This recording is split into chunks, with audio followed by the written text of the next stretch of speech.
बाजा साहब डाटा कराया बता रहा हूँ बदमली से। ये अहले तशय्युई और मरज़ई और देवबंदी के लिए दुआए मग़फ़िरत करनी जायज़ है कि नहीं? जी ठीक है, शुक्रिया आपके सवाल का, बहुत शुक्रिया।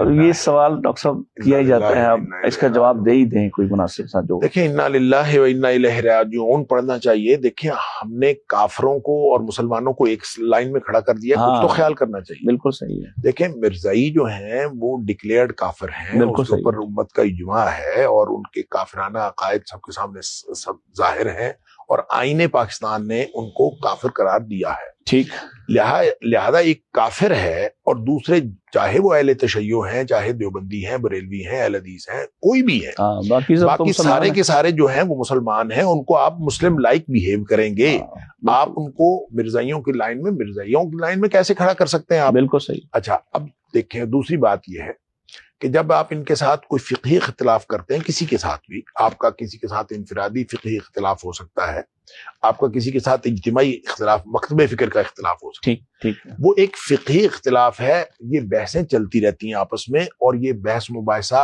होने में कोई हर्ज नहीं है। अच्छा, एक इसकी हैसियत है पॉलिटिकल हैसियत, और पॉलिटिकल हैसियत है मुसलमानों की गैर मुस्लिमों के मुकाबले में। बिल्कुल सही। वो जो पॉलिटिकल हैसियत है उसमें आप तमाम मुसलमानों को, अपने मकतबे फिक्र के मुसलमान को भी और दूसरे मकातबे फिक्र के मुसलमानों को भी, चाहे आपका आपस में जितना मर्जी इख्तिलाफ हो, आप गैर मुस्लिमों के मुकाबले में उसको उसी तरह डील करेंगे जैसे आप बाकी मुसलमानों को डील कर रहे हैं। इसकी दलील यह है कि नबी पाक सल्लल्लाहु अलैहि वसल्लम के दौर में अब्दुल्ला बिन उबई जैसा मुनाफिक और अल्लाह के रसूल सल्लल्लाहु अलैहि वसल्लम का दुश्मन कोई और होगा नहीं। लेकिन नबी पाक सल्लल्लाहु अलैहि वसल्लम ने जब गज़वा बन मुस्तलिक से वापस आए और वो वाक़या हुआ जब सूरह मुनाफिक नाज़िल हुई, सारे मामलात मालूम है।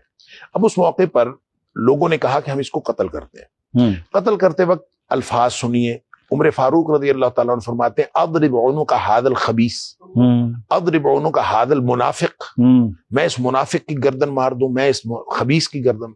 अच्छा, नबी पाक सल्लल्लाहु अलैहि वसल्लम ने उसको ये भी नहीं फरमाया कि वो खबीस ना कहो, क्योंकि वो खबीस था। ठीक, आपने ये भी नहीं फरमाया कि उसको मुनाफिक ना कहो, वो मुनाफिक भी था। सही। इसके बावजूद नबी पाक सल्लल्लाहु अलैहि वसल्लम फरमाते हैं कि इसको कत्ल नहीं करना, इसलिए कि लोग ये कहेंगे कि मोहम्मद सल्लल्लाहु अलैहि वसल्लम अपने साथियों को कत्ल कर। क्यों? कि उसकी जो पॉलिटिकल हैसियत है वो साथी की है। बिल्कुल ठीक है, वो आपके साथी हैं। हालांकि बाद में जनाजा पढ़ने से मना किया, कब्र पे खड़े होने से मना कर दिया। बाकी सारी बातें अलग। मैं कहता हूँ फिqही मामलात सारे अलग है और पॉलिटिकली आप उनके, लिहाजा दुनिया में देखें, इस वक्त पूरी दुनिया में मामलात क्या बने पड़े हैं। आपको ये पड़ी हुई, आप उनके लिए दुआ कर सकते हैं कि नहीं कर सकते? आप कैसी बात कर रहे हैं? वो तमाम मुसलमानों के लिए दुआ कर सकते हैं, तो हम तमाम मुसलमानों के लिए दुआएं करनी चाहिए।